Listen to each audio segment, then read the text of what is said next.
మన ప్రభువును రక్షకుడు అయిన యేసుక్రీస్తు వారి అతి శ్రేష్టమైన దివ్యనామమున మీ అందరికీ ఉదయకాలము సర్వశుభములు సర్వదీవెనలు దేవదేవుడు అనుగ్రహించునుగాక. ఆమేన్. దేవుని బిడ్డలారా, ఈరోజు 24వ తారీఖు సెప్టెంబర్ నెల 2024వ సంవత్సరము. ఈరోజు దేవుని వాగ్దానము కీర్తనల గ్రంథము 128వ అధ్యాయము 2వ వచనము. నీవు నీ చేతుల కష్టార్జితమును అనుభవించెదవు. దేవుడు తన పరిశుద్ధ లేఖన భాగము నేటి ఉదయకాలము మీ వినికిడిలో మీ జీవితములో ఈ వాగ్దానమును నెరవేర్చునుగాక. ఆమేన్. దేవుని బిడ్డలారా, దేవదేవుడు తెలియచేస్తున్నటువంటి మాట తన భక్తుని జీవితములో ఆయన అనుభవించిన అనుభవాన్ని నీకు నాకు తెలియచేస్తూ ఉన్నాడు. నీ చేతుల కష్టార్జితాన్ని నీవు అనుభవించదవు.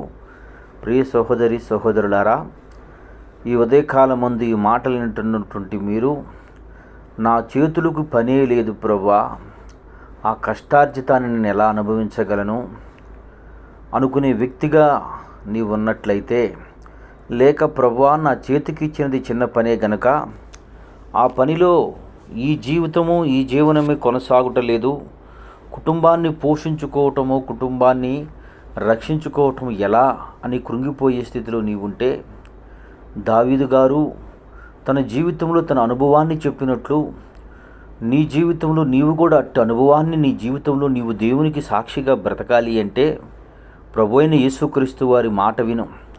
ఆయన అంటూ ఉన్నాడు, నీకివ్వబడిన కొద్ది పనిలో నమ్మకంగా ఉంటే, చిన్న విషయంలో విశ్వాసాన్ని నీవు కాపాడుకుంటూ విధేయత చూపుతూ లోబడి బ్రతికే వ్యక్తిగా నీ జీవిస్తే అనేకమైన వాటి మీద నిన్ను అధికారిగా నియమిస్తానని దేవుని వాక్యం తెలియజేస్తుంది. అంత మాత్రమే కాదు, బహు కష్టతరంగా కన్నీళ్లతోనూ ఇబ్బందులతోనూ తన యొక్క దినములు గడిపినటువంటి యోబు గారు కూడా అంటూ ఉన్నాడు, నీ స్థితి మొట్టమొదటి కొద్దిగా ఉన్నను నువ్వు తుదకు మహావృద్ధి నొందుదువు అంటున్నాడు. ప్రియ సహోదరి సహోదరులారా, యేసయ్య తెలియచేస్తున్నటువంటి మాట సత్యమైనది, ఆయన మాట నమ్మకం కలిగినది. అట్టి దేవుడు నీతో తెలియచేస్తున్నటువంటి మాట, నీ చేతుల కష్టార్జితాన్ని నీవు అనుభవించదువు అంటున్నాడు.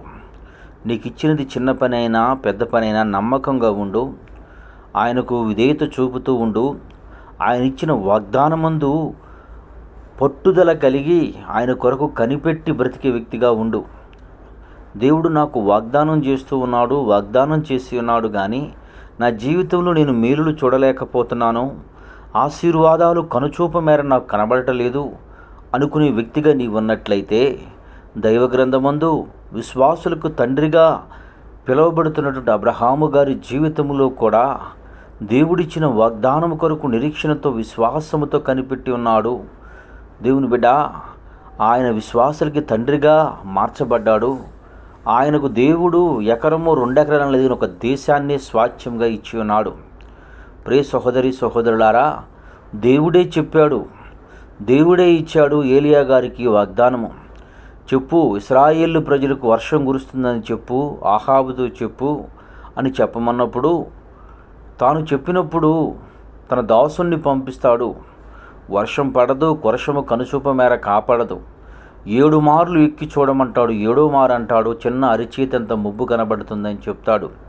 ఆ అరిచేతంత ముబ్బే ప్రియ సహోదరి సహోదరులారా, వారు బయటికి వెళ్ళలేనంత గొప్ప మేఘమైపోయి గొప్ప వర్షాన్ని ఇస్తుంది. నీ జీవితంలో కూడా ఈ వాగ్దానాన్ని, ఆయన మాటకు విధేయత చూపుతూ నువ్వు బ్రతికే వ్యక్తిగా నీవు బ్రతికిన ఎడలా 1 మారు 2 మార్లు 3 మార్లు 4 మార్లు 5 మార్లు 7వ మారు కనబడినట్లు నీ జీవితంలో కూడా 7వ సారి ప్రయత్నించు. 1-2 ప్రయత్నాలతో కృంగిపోక దేవుని మాట యందు విశ్వాసముతో నిలకడగా నిలబడు. నిశ్చయముగా నీ జీవితంలో కూడా నీ చేతుల కష్టార్జితాన్ని అనుభవించి ఆయన యందు విశ్వాసముతో ముందుకు కొనసాగుతూ ఆయనకు సాక్షిగా బ్రతుకు కృప దేవుడు మీకు అనుగ్రహించునుగాక. ఆమేన్. తండ్రి, నీకు వందనాలు, స్తోత్రములయ్యా.